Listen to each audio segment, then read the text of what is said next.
Good morning, Matthew. And Hi. Lord Patten, what is your plan to make sure that no deal does not happen? Well, first of all, listening to that last item is enough to make one weep. First of all, I think we have to put this sadly rather miserable but gallant deal that the Prime Minister is putting in front of us out of its misery as soon as possible. Secondly, we have to do what these 200 plus MPs have suggested, which is to make it absolutely clear that managed no deal is snake oil and we don't want anything to do with it. Thirdly, the House of Commons will, I hope, vote for either extending or revoking. I'd prefer extending Article 50, so we've got time to come up with a sensible way of managing our future relationship with the European Union. And if we can't do that by getting a majority for staying within the single market and the customs union, then I think we have no alternative but to go back to the people for another vote. Everybody knows I don't like referendums, but I think we got into this miserable shambles because of a referendum, and it may be the only way we can get out of it. So I would support that as the final step. Well, let's deal with point 3 first then, assuming you can get to that stage.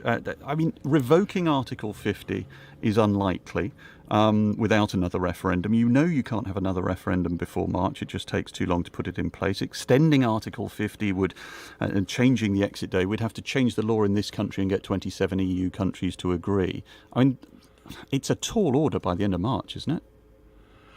Well, revoking Article 50 has been suggested by some.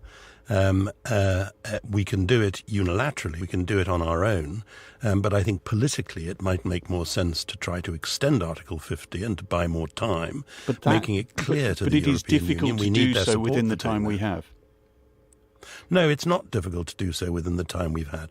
What is difficult to do within the time we have is to make a managed no deal, which I can't believe the Prime Minister or the majority of the Cabinet think is actually feasible or sensible. But with respect, to stop doing. On the question of Article 50, with respect, it would have to go through the British Parliament and get 27 other EU countries to agree on extending Article 50.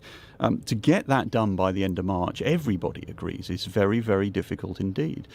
Isn't by pushing the sort of agenda you're pushing, aren't you actually, in a way, allowing Article 50, allowing a no-deal Brexit to happen, because putting delays in the way of the Prime Minister's plan simply leads us inevitably to the clock running out?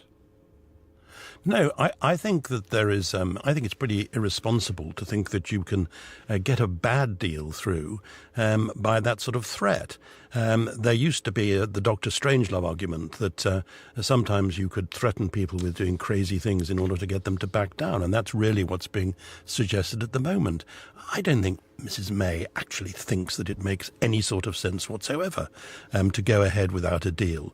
It would, among other things, mean that there was no transition agreement. And it cannot be the case. It cannot be the case that this is the only deal which we can accept. It would have us arguing about these issues for years into the future. I can go through all the reasons why it's a bad idea. All that may well be the case, but I put to you again that the fact that the clock is ticking, that there are only weeks now before we are due to leave the European Union. That's why we should have had this vote That's why we should have had this vote before Christmas. That is not the reality. The reality is that the clock is ticking, and the reality is what you're suggesting. What you're suggesting is we should accept a bad deal because unless we do, there's disaster. We crash out without any deal at all, and I do not accept that. And nor, I think, to the great majority, the overwhelming majority of MPs, which is why over 200 of them have written to the Prime Minister as they have. Do you think it would be then possible in the coming weeks to extend Article 50, to get agreement from across the European Union for that to happen? Yes, I do, provided How? we made it clear that we were proposing either a completely different set of negotiations, staying in the single market and the customs union, or more likely that we would like to have a referendum. If we did either of those things, I think it's more likely that we would get agreement from the 27 on that, than that we could redefine the meaning of the word temporary to make it clear that the United Kingdom could decide when temporary ended and when the backstop could end. That is not going to happen. Lord Patten, Chris Patten, thank you very much indeed.